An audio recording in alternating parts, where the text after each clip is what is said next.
کیا تبصرہ ہے آپ کا؟ یہ جو نئی ہم آہنگی ہوئی ہے، دوبارہ سے مطلب ٹوٹے ہوئے دل پھر جڑ گئے ہیں، کس طرح سے دیکھتے ہیں پیپلز پارٹی اور نون لیگ کے اتحاد کو؟ جی دیکھیں، اتحاد بامر مجبوری بنایا گیا ہے۔ پرچی آئی اور اس پرچی کے مطابق جو حکم ملا اس پر ان جماعتوں نے عمل درآمد کیا۔ کانٹوں کا تاج ہے اس وقت حکومت لینا، وزارت عظمیٰ لینا۔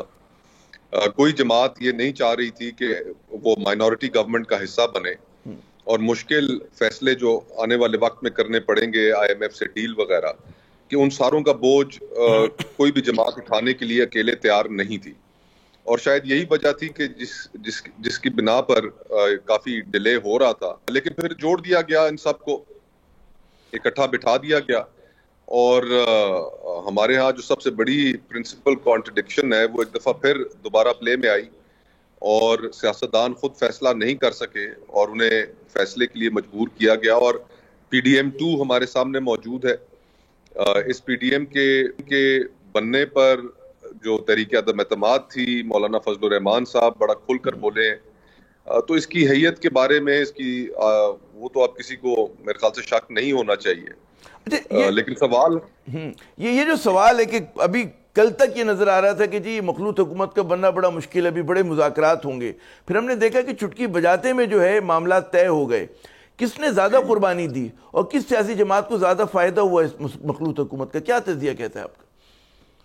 اس میں میرا یہ خیال ہے جی کہ ایک جماعت پیپلز پارٹی کا یہ ماننا ہے کہ اگر وہ کابینہ کا حصہ نہیں بنتے اور کانسٹیٹیوشنل پوزیشنز تک اپنے آپ کو محدود رکھتے ہیں تو شاید وہ بوجھ مکمل طور پر ان پر نہ گرے۔ لیکن میرے خیال سے یہ خام خیالی ہے۔ پاکستان کے لوگ اگر تقریباً 250 کے قریب حلقوں میں اگر انہیں ایک جماعت کے پاس بلے کا نشان بھی موجود نہیں تھا، مختلف 250 نشانات تھے، اس کے باوجود لوگوں نے کھل کر اپنے ووٹ کے ذریعے اپنی رائے کا اظہار کیا کمپلیکیٹڈ ماحول میں، تو ہم پاکستان کے لوگوں کو اتنا انڈر ایسٹیمیٹ نہ کریں کہ وہ یہ نہیں سمجھیں گے کہ پیپلز پارٹی اس کا حصہ نہیں ہے PDM-2 کا۔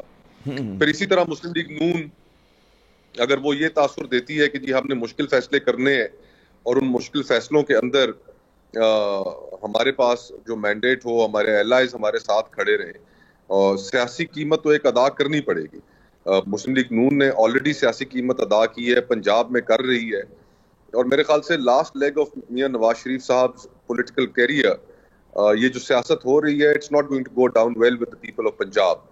آلریڈی اس کے اوپر ہم ریاکشن دیکھ رہے ہیں، جو ایک بڑا اوور ویلمنگ ریاکشن آیا ہے، اور حتیٰ کہ لاہور شہر سے جس طریقے سے ریزلٹس بدلے گئے ہیں وہ تو یہی انڈیکیٹ کرتے ہیں کہ مسلم لیگ نون ایک ڈکلائننگ فورس ہے، اور اس طرح کی مزید پالیٹکس کر کے وہ اپنا پولیٹیکل کیپٹل بچا کچا اس کو بھی برن کر لیں گے۔ تو یہ اس بات کا سب کو احساس ہے کھوکھر صاحب کہ جی ملک میں اس وقت سیاسی استحکام کی ضرورت ہے۔ اچھا، اب یہ جماعتیں دعویٰ کریں کہ ہم نے بہت بڑی قربانی دی اور ملک میں سیاسی استحکام لے کر آ گئے، آپ کے خیال میں واقعی استحکام آئے گا؟ غیر یقینی صورتحال کے بادل چھٹیں گے اس صورتحال سے اعلان کے بعد گزشتہ رات کے؟ ایک تو میرا یہ خیال ہے جی کہ قربانی کوئی نہیں دی، سب اقتدار حاصل کرنا چاہ رہے تھے اور اقتدار کی ہوس میں پاگل ہوئے جا رہے تھے کہ انہوں نے اپنے کوئی اصول، کوئی نظریہ اس سیاست کے اندر ابھی رہ نہیں گیا، اور سیاست کا ایک مسخ شدہ چہرہ اس وقت پاکستان کی عوام کے سامنے ہے۔ تو باقی جہاں تک ان چیزوں کا تعلق ہے کہ مسائل حل ہو پائیں گے نہیں ہو پائیں گے، سیاسی بے یقینی ختم ہوگی نہیں ہوگی، تو میرے خیال میں جب آپ لوگ اتنا بڑا اپنا اظہار رائے کر چکے ہوں تو اس کے سامنے جب آپ بند باندھیں گے تو وہ بند زیادہ دیر ٹھہر نہیں پائیں گے۔ مومنٹیرلی ہمیں نظر آئے گا کہ سیاسی بے یقینی تھوڑی سی اس کے بادل چھٹے ہیں، لیکن پھر وہی باتیں اور وہی احتجاج، وہی چیزیں شروع ہو جائیں گی۔ جو باقی سٹیک ہولڈرز ہیں، جو سمجھتے ہیں، پولیٹیکل پارٹیز ہیں جو سمجھتی ہیں کہ ان کے ساتھ زیادتی ہوئی ہے، وہ سڑکوں پر ہوں گی، اور سیاسی بے یقینی پھر دوبارہ لوٹ آئے گی۔ بلوچستان اس وقت جس دن سے الیکشنز ہوئے ہیں بلوچستان بند ہے، وہاں پر جو نیشنلسٹ پولیٹیکل پارٹیز ہیں انہوں نے آپس میں ایکا کر کے وہ ساری تمام سڑکوں پر ہیں، میجر شاہراہیں آپ کی بند ہے، GDA جلسے جلوس کر رہی ہے سندھ کے اندر، پنجاب خیبر پختونخوا میں تحریک انصاف نالاں ہے۔ تو شاید کچھ عرصے کے لیے تو ہمیں لگے کہ بے یقینی ختم ہوئی ہے، لیکن وہ مصنوعی ایک تاثر ہوگا، زیادہ عرصے تک چل نہیں پائے۔